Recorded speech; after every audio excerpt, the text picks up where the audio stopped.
Est-ce que tu roules tes R, toi?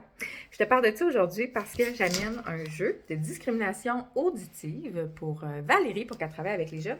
Puis, ce que je veux t'amener à comprendre, c'est qu'en français, il y a des sons qui sont discriminants, qui sont, tu sais, ça prend une photo claire du son parce que ce son-là, il est unique, comme dans pain, bain, main.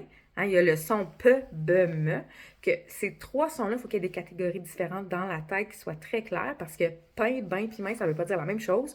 Et donc, chaque son est important. Mais dans un rein ou un rein, qu'on fasse rein, r ou rein, r, ça n'a pas de différence en termes de sens. Hein? Fait qu'il y a des sons du français comme ça qui sont pas discriminants puis d'autres qui le sont.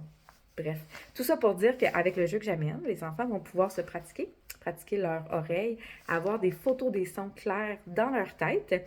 Ça va permettre aussi à certains enfants qui effacent des lettres dans des mots, ça c'est un peu plus difficile de les comprendre dans ce temps-là, de se rendre compte que s'ils ne font pas l'effort de mettre tous les sons dans leurs mots, on ne les comprend pas bien.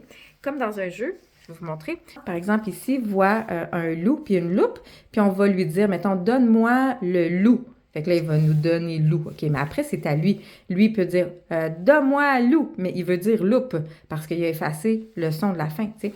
Donc, c'est des, on dit, qui nous permettent d'aller stimuler justement la photo des sons des enfants puis leur habileté à bien les mettre quand ils parlent.